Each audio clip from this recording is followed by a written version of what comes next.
Salut à tous, j'espère que vous allez bien. On se retrouve aujourd'hui pour une nouvelle vidéo. Je sais, ça fait un bail que j'ai plus mis de vidéos.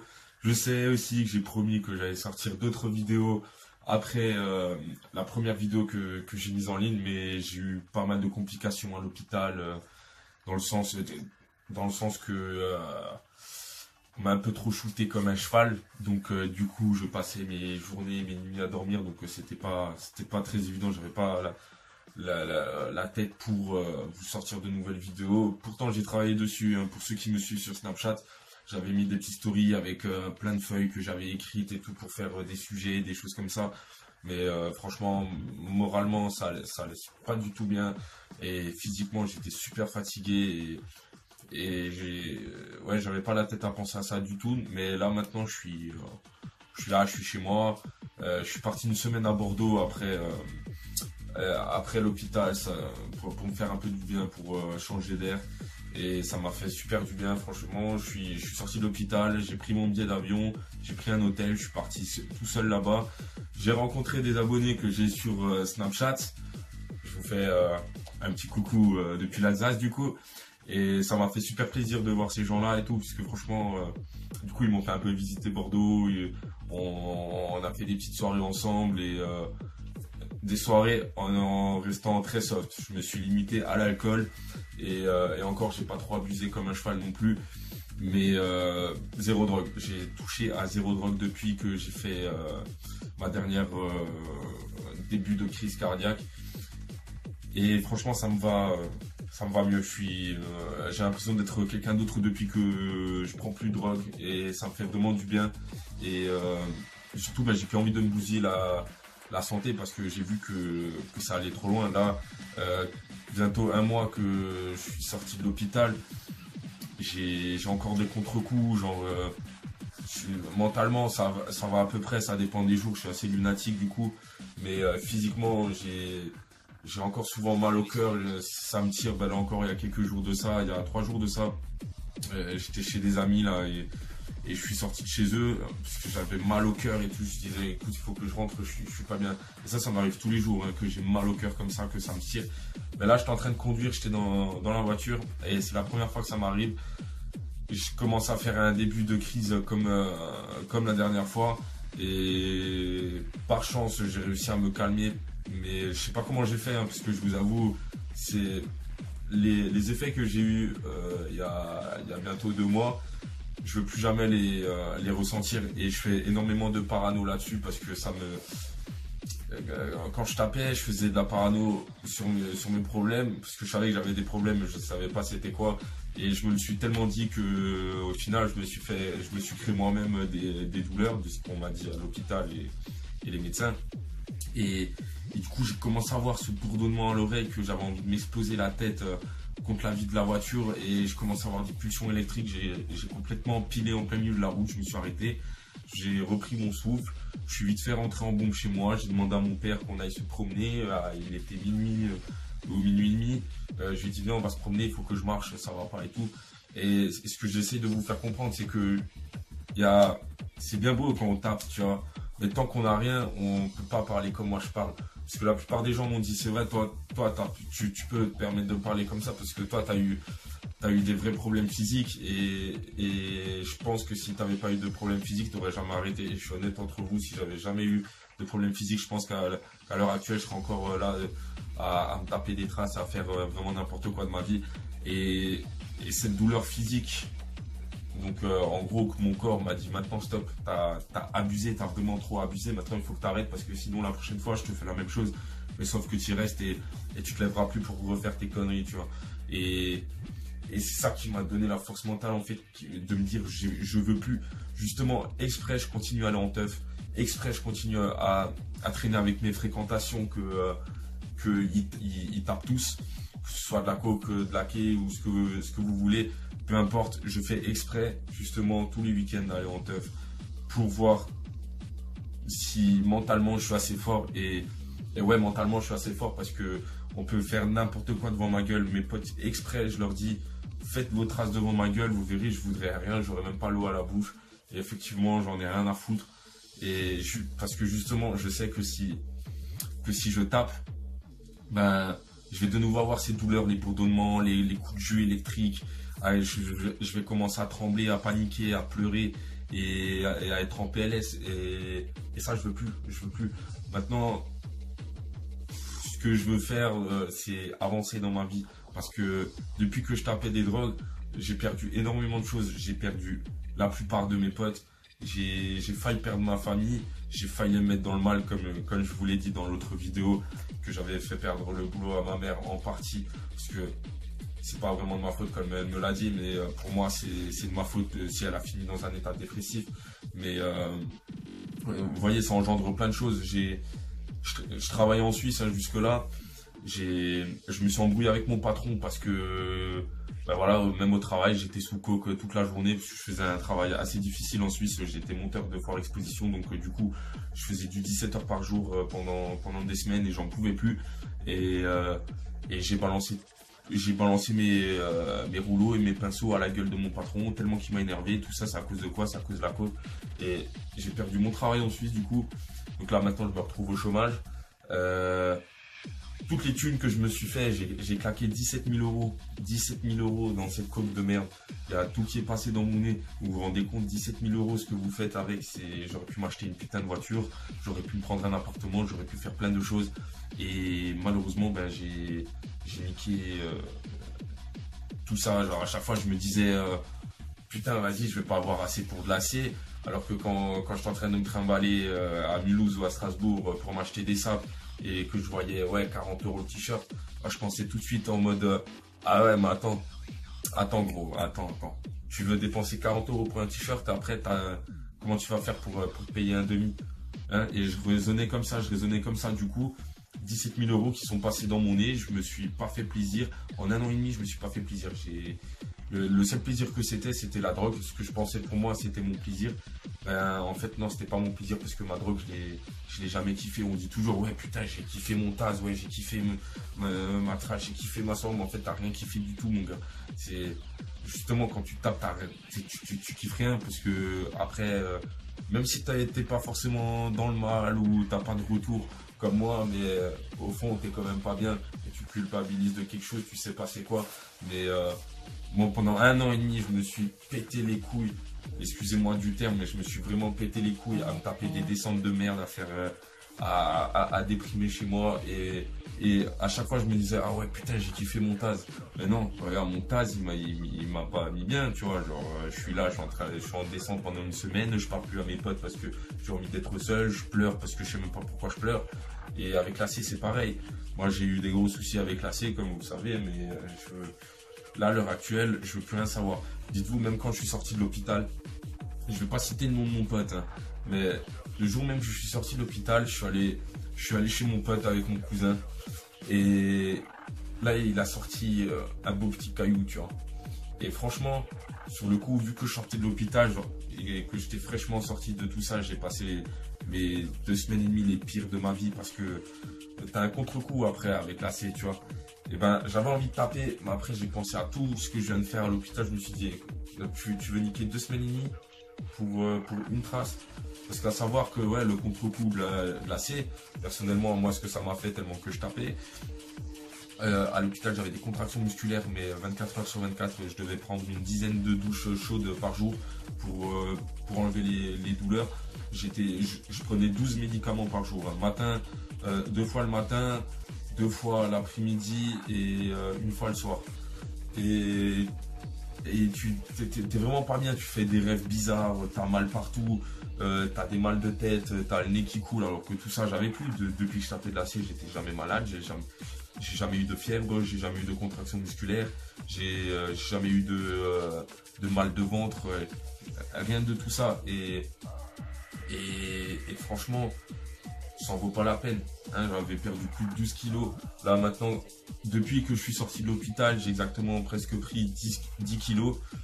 Je me sens mieux physiquement. Bon, j'ai l'impression que je suis un peu gros, mais bon, ça c'est normal, c'est parce que j'ai eu l'habitude de me voir maigre et maintenant je suis en train de reprendre, donc ça va. Mais dites-vous, j'ai même pas le droit de faire de sport. Hein, je suis inscrit à une salle de muscu, je suis jamais allé parce que justement à cause de ces merdes, t'avais pas envie d'y aller. Et là, malheureusement, j'aimerais bien me remettre à la musculation, mais je peux pas parce que à cause du cardio, Dites-vous, je monte juste des escaliers, j'ai mal au cœur, genre j'ai le cœur qui tire. Quand je promène mon chien, je peux la promener 20 minutes, mais après je vais avoir mal. Et, et je me dis là, tout ça, ça va mettre plus d'1 an à se remettre.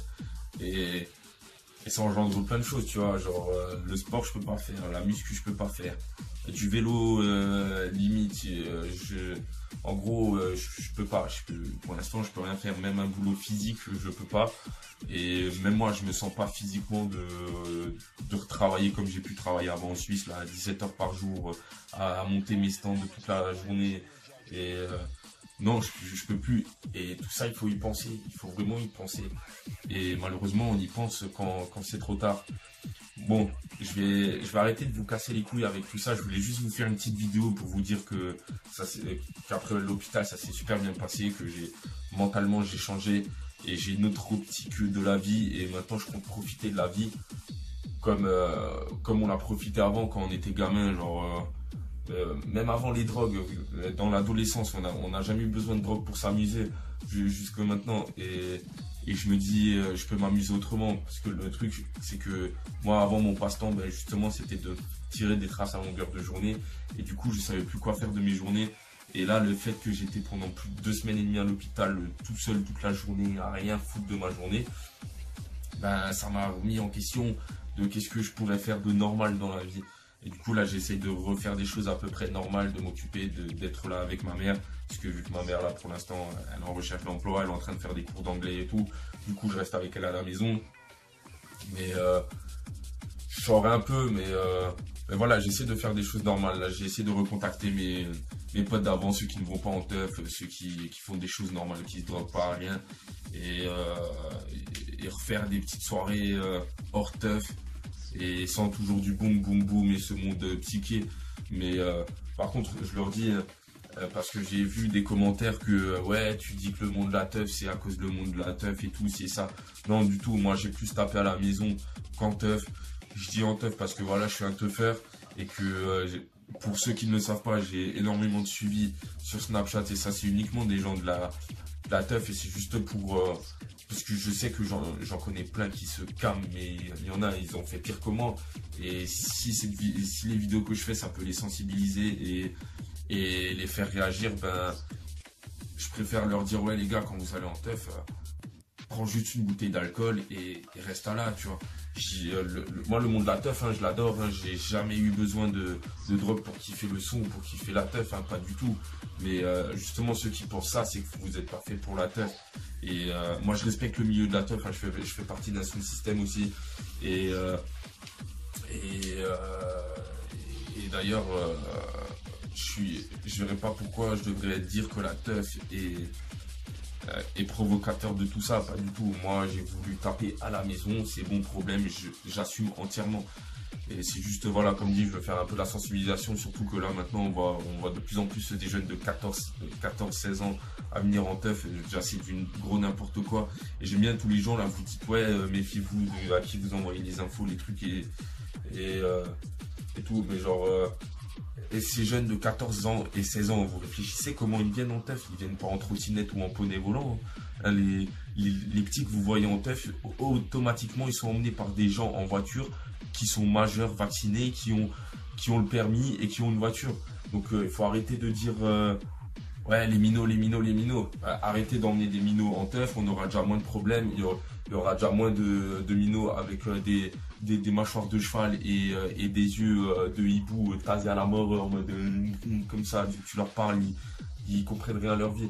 Donc, parce que ça aussi, c'est des réflexions qu'on est venu me faire parce que il y avait deux gars d'un gros sound qui m'ont dit ouais, ils m'ont affiché clairement sur Facebook, ouais, c'est qui la licorne de la tech qui balance des infos sur Snapchat. Je le répète encore une fois, j'ai jamais balancé d'infos sur Snapchat. Ceux qui m'ont sur Snap, vous savez comment ça se passe, vous m'ajoutez sur Snap. Déjà pour la plupart d'entre vous, on s'est vu en teuf et on a bien déliré. Donc du coup, vous m'ajoutez sur Snapchat, vous m'envoyez votre numéro, je l'enregistre. Comme ça, le week-end, quand vous voulez des infos, vous venez m'écrire, vous me demandez quelle info vous voulez.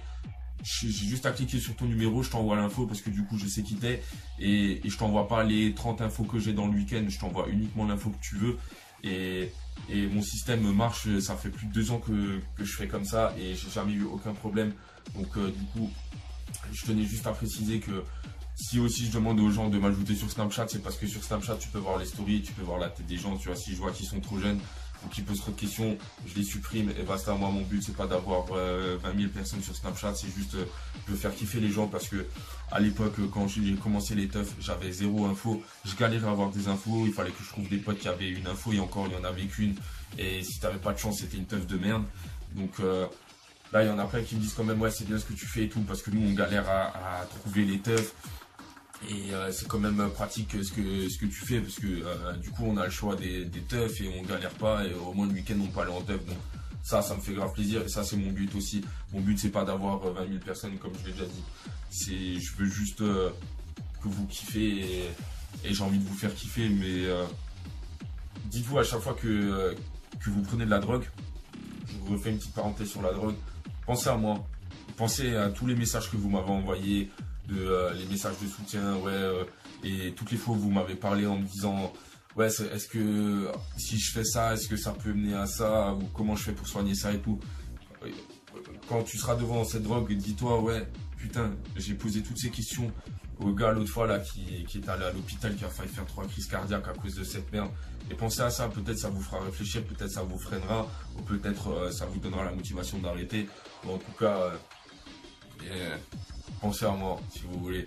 Et je voulais faire une dernière parenthèse, j'ai eu plein de commentaires, mais super, par rapport à l'autre vidéo que j'ai faite. Et franchement, je vous remercie tous. Je vous fais une vidéo comme ça pour vous dire mes remerciements. Mais comme dit, j'ai pas fait ça pour qu'on vienne me plaindre, j'ai juste fait ça parce que je pense que déjà là dans mon entourage et dans le secteur, je pense que je suis l'un des seuls qui pose ses couilles en vidéo et sur YouTube et qui raconte de ses problèmes de drogue jusqu'à là où ça peut aller, parce que j'ai eu plein de critiques.